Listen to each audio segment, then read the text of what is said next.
He said, you know, the reason the American culture advanced as rapidly as it did from the early 1900s to today was because of agriculture. A lot of people say, well, what do you mean by that?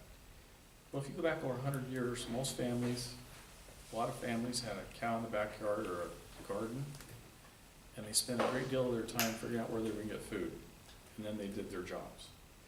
When modern agricultural techniques were developed by the universities, and by the way, the universities have played a huge role in this, which has been very important. And we changed the way we grew crops and how we grew crops in our production.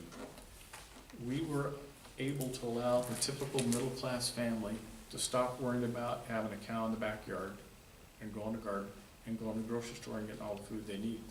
So all of their time went to earning a living, going to Disneyland, and all the other things they did, which is so very important, and that's why we've advanced. So 1% of our population today feeds all the rest of us. And that's so important, and that's why I say agriculture is the most strategic industry. Though we may have differences of opinion on GMOs and all this stuff, and we can argue about it all the time, but the bottom line is food, growing food and feeding people. And to me, it's a moral imperative. And any group or any person that tries to keep us from doing that, to me, is out of touch with reality. And I'm just grateful we live in a country that we've had these blessings, this cornucopia of products. Last point I'll make, and that is, if you've ever taken an immigrant into one of our supermarkets, particularly if it comes from Africa, it's never been in one of our supermarkets, and they walk in there and they see the abundance, they literally begin to cry. They've never seen anything like it. We are a blessed people because of farmers. We are. And the next part of that is dietitians, and I want to talk about her for a second. One of the most important things we've done in the universities is refocusing people's attention on how they eat and what they eat. That is incredibly important. We have to do that. We have raised a generation of people that don't understand where their food comes from, nor how to prepare that food, or how to cook. And folks like this young lady are playing a vital role in making that happen. And if you ever want to get involved in doing something, either through the county extension service, through the universities, through her organizations, we need people to help teach a lot of people the art of cooking. There's many studies that show that a lot of these poor families in urban areas are given fresh produce and they don't know what to do with it. And so we got to help them. And it's the quickest way I know of to solve a lot of health problems, And so that's critical. And so, okay. Can we let sorry. Can we have our turn now? Real quick, that was 6.5 minutes, so you get 6.5 minutes. Okay, so If you want to incorporate your closing argument into sure. So the original question was about having too much cost on the farmer. Right? Can GMOs really be used to lower cost and increase yields? And right. What do you expect to see from farmers for the future of American crops? Okay, so since 2000, as genetically modified soybeans started to dominate the U.S. market, soybean seed prices have soared by over 200%, after having risen only 63% over the past 25 years. Farmers are getting really wrung out on this one, y'all. Maize prices have evolved similarly. By 2012, the GM maize seed price averaged $263 a unit, compared to $167 for conventional seeds. It's cheaper for them to grow non-GMO seeds. GM seeds with stacked traits with inbuilt tolerance of multiple herbicides are even more expensive. You talked about bringing an immigrant into our supermarkets and they begin to cry. I would guess that if you were to bring an indigenous person from, say, Australia into one of our supermarkets, they would cry too. And then 2 years later, they would cry because of diabetes. We talk about, you brought it back to the argument that we need to feed the world. Our country throws away millions of pounds of food every day. I went to a farm on Sunday and they were shooting apples and pumpkins out of potato cans at trucks. I think I've already addressed that argument enough, that genetically modified food is not a way that's going to feed the world. It's never been proven to do that consistently. Liberty to feed family. Let's talk about liberty. Consumers don't want genetically modified organisms. We've voted with our dollars. You take any poll, and over 70% of Americans want labels on their food to let us know if we're eating GMOs or not. Let's talk about liberty. Okay, the DARK Act, it's been nicknamed the DARK Act. DARK Act was just passed in Congress a couple of months ago, and it preempts some state laws that were passed by Vermont and Washington that required labels to tell us what's in our food. And now, if GMOs are so wonderful, why are biotech industries and government trying so hard to keep us in the dark about it, to get around just putting it on the label like everything else is required to be on the label? We don't want it. We're voting with our dollars. If you look at all of the numbers of organic food, it's just skyrocketing. Costco is now subsidizing organic farmers so they can produce enough food to meet the demand.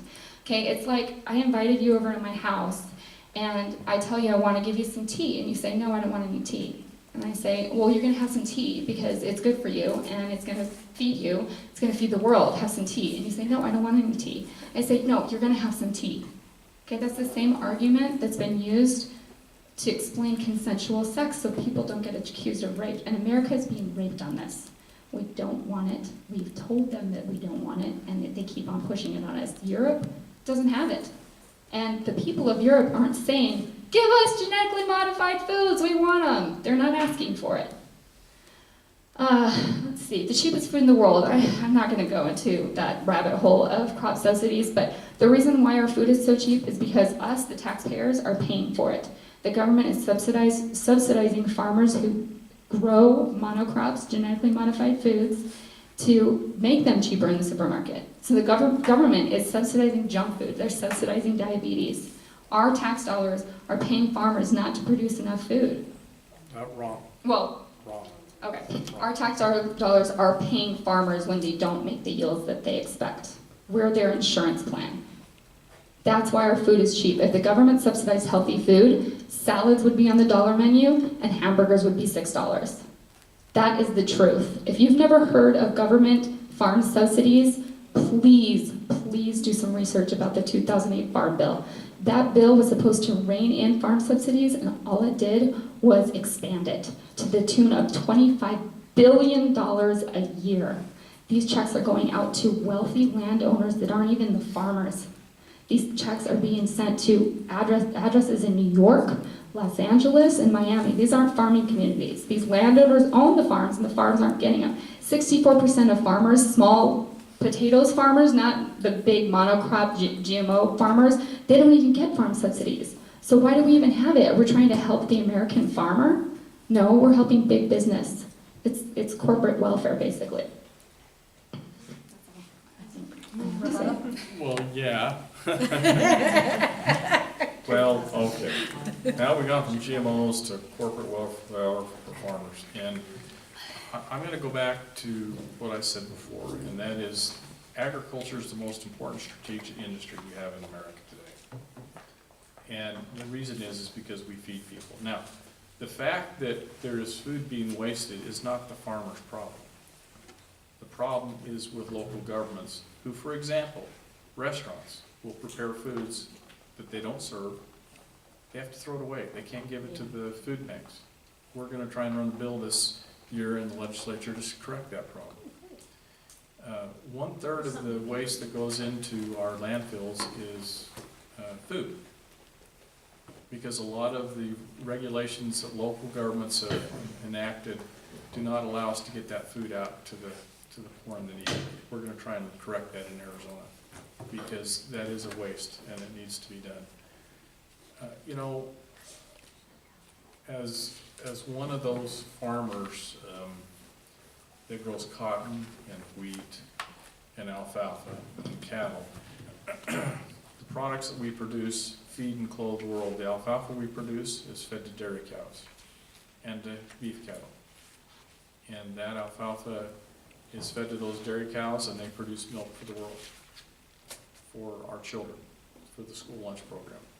The beef that we produce particularly here in Arizona, the beef cattle herd, we produce enough beef for 4.6 million Americans. The cotton we grow is taken and used all over the world. And so to a large degree, what we do is vital for not only Americans, but people around the world. And so, you know, I kind of reject the political thought about, well, we're subsidizing these farmers. Look, again, the cost of food in America is cheaper here than anywhere in the world. Farmers are not getting rich. In fact, the reality is farmers are price takers. They're not price setters. They're totally dependent on the market. And so, because we grow perishable items, there's a fine line time limit when we go to market our products. And we have to take the price that's out there.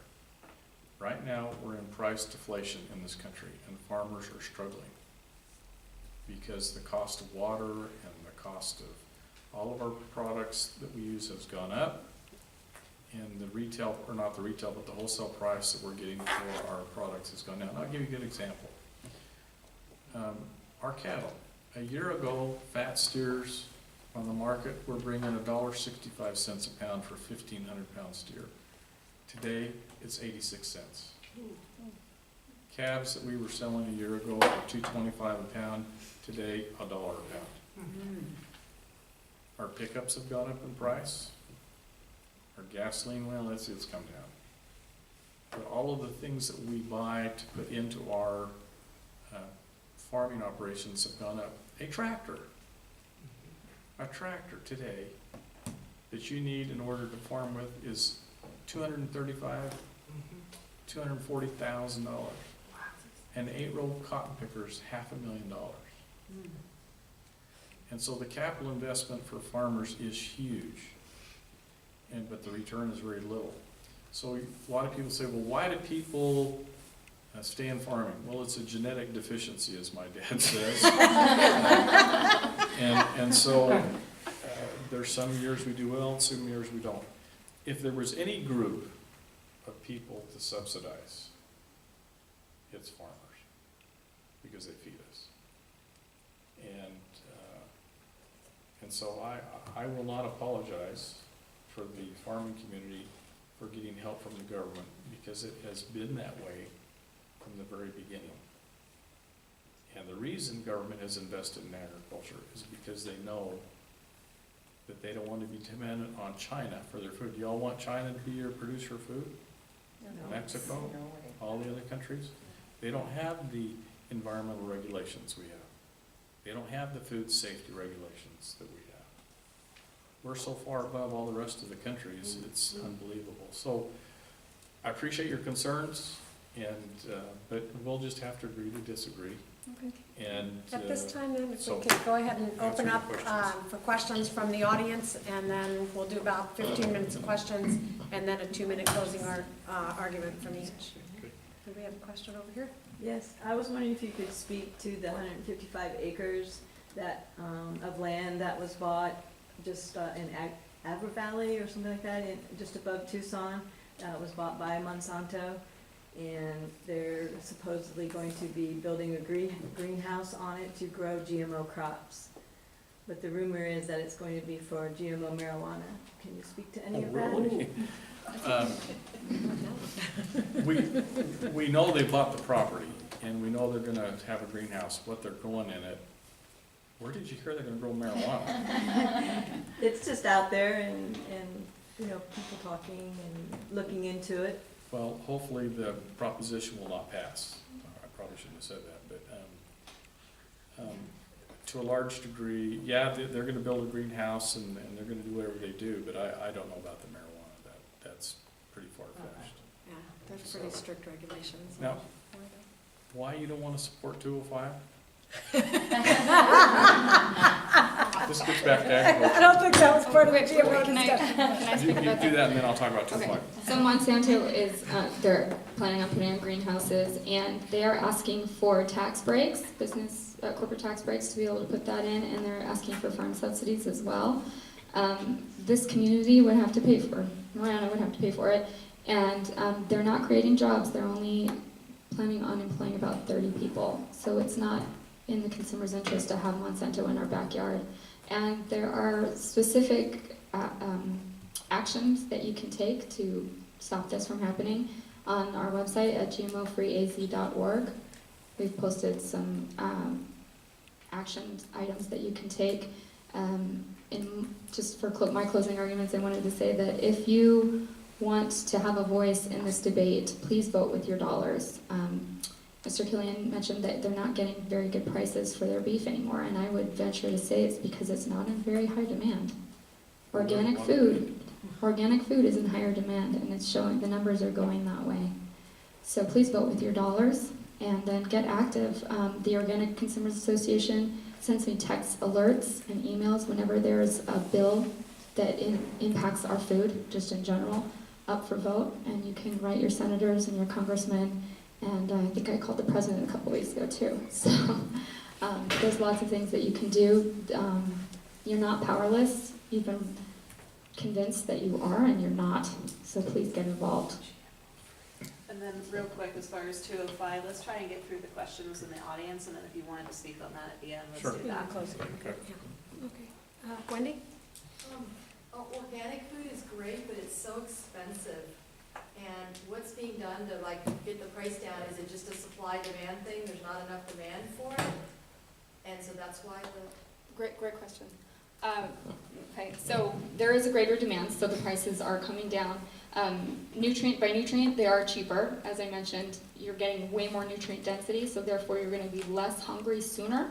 So you won't have to eat again so fast, right? We've got this, everybody's, they're stuffing their faces because their bodies are saying, hey, we need nutrients, give us more, and then they're feeding themselves nutrient-depleted food, okay? So demand is going up, and then also going back to farm subsidies. Okay, so farm subsidies subsidizes corn, soy, basically junk food ingredients. Okay, so if we were to subsidize lettuce and